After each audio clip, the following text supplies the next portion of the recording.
여러분 안녕하세요, 코비딕입니다. 제가 지난 영상을 올리고 거의 한 3주 정도 만에 영상을 올리는 것 같은데요. 아니 BD가 왜 이렇게 영상을 안 올리냐, 이제 너 없이는 그 무엇도 할 수 없는 몸이 돼버렸어 라며 저를 찾는 분들이 굉장히 많기 때문에 오늘도 날카로운 관점, 아니 어쩌면 관점을 넘어 확정된 미래라고 해야 되겠네요. 이번에도 역시나 미래의 시를 통해 본 정답지를 아예 떠먹여 드리러 왔습니다. 사실 저도 다른 코인 유튜버들처럼 매일매일 또는 일주일에 한두 번씩 영상을 올릴 수는 있어요. 하지만 저는 그렇게 안 합니다. 왜냐면 확신이 없으면 애초에 영상 자체를 안 올리거든요. 이제는 여러분들도 제가 영상을 올릴 때마다 어떤 일이 일어나는지 아실 텐데 카타부타 다른 유튜버들처럼 비둘기 대가리 빠는 소리 안 하고 일단 지난 관점 복귀부터 차근히 시작해 보겠습니다. 결론부터 말씀드리자면 지금과 같은 장세에서는, 아니 지금과 같은 장세에서만큼은 역시나 상승 관점으로 매매를 해야 승리할 수 있습니다. 그렇다면 더 중요한 익절은 어디서 해야 되는지도 이어서 말씀드리겠습니다. 익절의 기준에 대해서는 113.5K를 넘었을 때 한 번, 그리고 117.5K를 넘었을 때 한 번으로 이야기 드릴 수 있는데요. 이 두 라인은 아까 하락과 상승을 분류하였을 때 중간 상승의 꼭지점이 되는 구간입니다. 즉 추세 반전에 성공한다면 반드시 넘을 수밖에 없는 구간이라고 볼 수 있고, 자 보셨듯 저는 9월 2일 비트코인이 거진 8,000불 가량의 대호로 말존 양봉이 나오기 전 108K에서부터 비트코인은 조만간 117.5K를 돌파할 것이라고 말씀을 드렸었고요.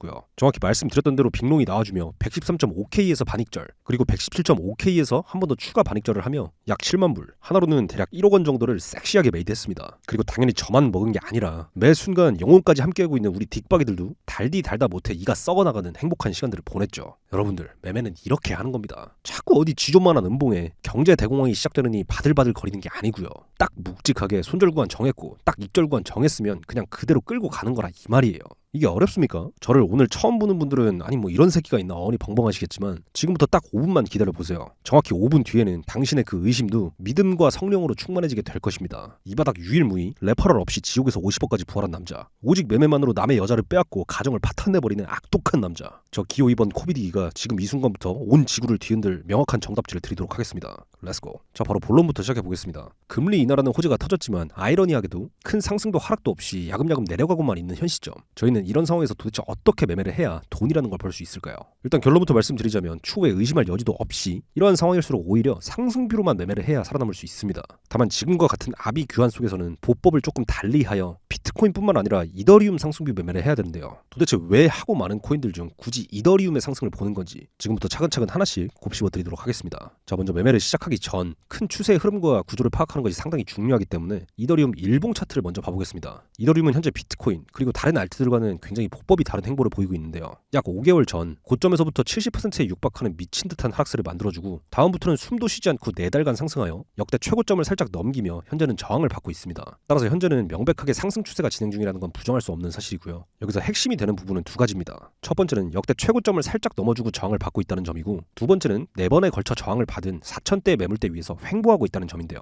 왜 이게 핵심적인 부분인지를 알아보기 위해 시각적으로 표현을 해보면, 역대 최고점이라는 심리 저항대와 과거 크게 저항을 받아준 4,000 매물대를 두고 이더리움이 약 한 달이 넘는 시간 동안 횡보를 해주고 있음을 확인할 수 있습니다. 근데 이렇게 중요한 저항대의 저항을 다소 정석적으로 받아주며 돌파한 매물대 내에서 이탈 없이 잘 지지해주고 있다는 것은 무엇을 의미할까요? 이런 패턴은 차트에서 매번 반복되는 전형적인 신호이며 또 다시 다음 추세를 이어나가기 위해 세력들이 물량을 모으는 과정이라고 볼 수 있습니다. 후에 세력들이 충분한 물량을 모으고 나면 다시금 이 고점을 경신하러 갈 가능성이 매우 높다고 추론해볼 수 있다는 거죠. 특히 이더리움은 약 3달 전에도 동일한 패턴을 보여준 적이 있습니다. 매물대 2개를 두고 저항 매물대 돌파 후 횡보하다 다시 돌파하며 큰 상승이 나왔다는 점을 고려해보면 운전 스타일상 현재와도 상당히 유사한 점을 갖고 있다는 거예요. 한편 아직 이것만으로는 세력들이 롱을 매집하고 있다는 근거가 부족하다고 느끼실 수 있으니까 이 횡보 구간에서 발생한 캔들을 유심히 봐보겠습니다. 특히 4시간 봉상 해당 구간에서 발생한 캔들을 유심히 봐야 되는데요. 보면 이 구간의 저항을 수차례 계속 받아주다 돌파가 나온 뒤 다시금 저항받던 구간까지 내려온 캔들이 발생하였습니다. 저는 이렇게 단기 매물대 아래에서 푹 찔러주는 캔들을 반복적으로 만들어주는 것 또한 마찬가지로 세력들이 롱을 매집하고 있다는 신호라고 보고 있고요. 단기 운전을 하는 세력들의 평단가가 이 매물대 아래에 존재한다고 거의 확신하고 있습니다. 더불어 가장 확신이 들게 하는 지점은 돌파가 나온 뒤 다시금 저항받던 구간까지 내려왔다는 것인데요. 물량을 모으고 위 저항 테스트를 하고 또 다시 매집 단가 근처로 붙여 매집을 하는 매집, 저항 테스트, 재매집, 발산에 세력 개입형 움직임까지 등장하고 있다는 겁니다. 때문에 세력들이 현재 단가에서 충분한 매집을 끝마치면 큰 추세가 재차 등장할 수 있고, 한마디로 현재 이더리움은 아주 맞돌이에 가성비 좋은 자리에 있다라고 볼 수 있는 거예요.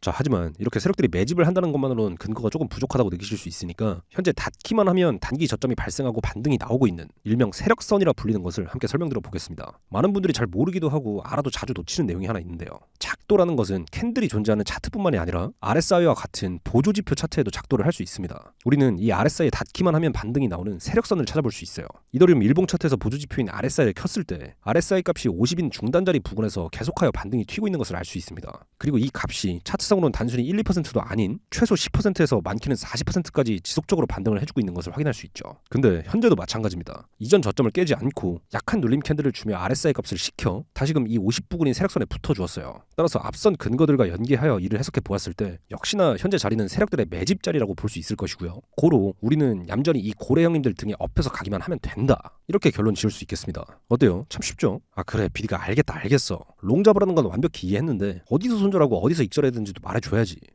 알겠습니다. 제가 언제 설렁설렁 하는 거 봤습니까? 바로 찍어드리도록 하겠습니다. 우선 손절 기준부터 말씀드릴게요. 이는 근거 중 현재 자리가 세력들의 매집 구간이다 라는 점을 활용하면 알 수 있는데요. 이 매물대 아래 구간을 말씀드렸듯 세력들의 매집 구간입니다. 즉 이 중간 어딘가에 세력들의 평단이 형성되어 있을 것이고 만약 이 박스의 하단을 이탈하게 된다면 매집 중이던 세력들이 단기적으로 매집하다 물량을 털었다고 볼 수 있을 거예요. 따라서 그럼 어디가 손절이다? 바로 이 저점 구간 4210 구간이 손절 구간이 되는 거죠. 아니 근데 BD가 씨발 이건 선물러들에게 너무 가혹하잖아. 손절 구간이 멀어도 너무 멀리 있는 거 아니냐? 라고 하실 수도 있는데 맞습니다. 손절 구간이 멀어요. 근데 알트코인이니까 당연히 손절 구간이 널널한 것이고 반대로 그만큼 익절 구간도 크게 잡는 거예요. 제가 거의 근 4달간 고배치면서 운명을 건 바카라 하지 말라고 진짜 수도 없이 이야기했는데 심지어 제 평단이랑 물량, 배율까지 하나하나 다 알려주고 있는데도 혼자 도박하면서 불평불만하는 건 진짜 이건 문제가 있는 겁니다. 그러니까 혼자서 제어가 안 되는 분들은 그냥 고정 댓글에 있는 코비딕 회생일기 들어오셔서 제가 도대체 어떻게 매매를 하는지 참고해보시면 될 것 같고요. 무튼 이어서 제가 손절 범위를 넓게 설정한 이유가 납득이 되시도록 익절 구간까지도 제시해드리겠습니다. 익절 구간 역시 말씀드린 근거 내에 있습니다. 저는 이 큰 횡보를 통해 충분히 매집을 한 세력들이 이 고점 4956을 다시금 경신할 것이라고 확신하고 있습니다. 따라서 이 4956이 넘었을 때가 이번 매매의 익절 구간이 될 것이고요. 더불어 이번에는 다소 특이하지만 이 고점이 넘었을 때 완익이 아니라 절반만 익절하고 남은 포지션은 본절 스탑로스를 걸고 무기한 홀딩 해볼 생각입니다. 왜냐면 저는 여기서 충분히 더 강한 추세가 한 번 더 나올 수 있다고 보는 입장이며 제가 보는 것은 1대2 손익비 매매뿐만이 아니라 더 높은 값을 보고 있기 때문에 이 부분은 고점을 넘게 된다면 그때 후속 영상을 통해 설명드리도록 할게요. 자 어찌됐건 결론은 나왔습니다. 가타부터 말이 많았는데 이제 앞으로는 어떻게 매매를 하면 된다? 이더리움이 4210을 이탈하기 전까지는 그냥 대가리가 깨져도 이더롱을 세력 형님들 등에 어부바하고 매집해야 하며 지금 자리는 이더리움 대추세 발사 전 최저점이 될 수 있는 자리니까 그냥 떨롱만 치면서 기민하고 묵직하게 수익을 끌고 가기만 하면 된다 라는 거죠. 어떤가요? 오늘 영상은 진짜 심플하죠? 그럼 마지막으로 오늘 영상의 결론 총 정리해보도록 하겠습니다. 이더리움 앞만 봐도 심상치 않다. 세력들이 매집하고 있는 자리가 왔다. 단 이더리움은 4210을 깨지 않아야 하며 4950 부분의 고점 돌파를 시작으로 더 거대한 추세가 나오게 될 것이다. 이렇게 정리해볼 수 있겠습니다. 만약 이렇게 명확한 플랜이 있음에도 어떻게 매매를 해야 될지 모르겠다. 그러면 제가 코비딕 회생일기방에다가 타점부터 대응까지 전부 남기고 있으니까 고정 댓글 참고하셔서 제가 어떻게 매매를 하는지 그냥 봐보시면 되겠습니다. 다만 회생일기방은 입장 조건이 상당히 까다롭기 때문에 이 점은 유의해 주시기 바랍니다. 자 그럼 앞으로 시장이 어떻게 흘러갈지는 지켜보도록 하고요. 저는 다음 영상에서 찾아뵙도록 하겠습니다. 시청해주셔서 감사합니다.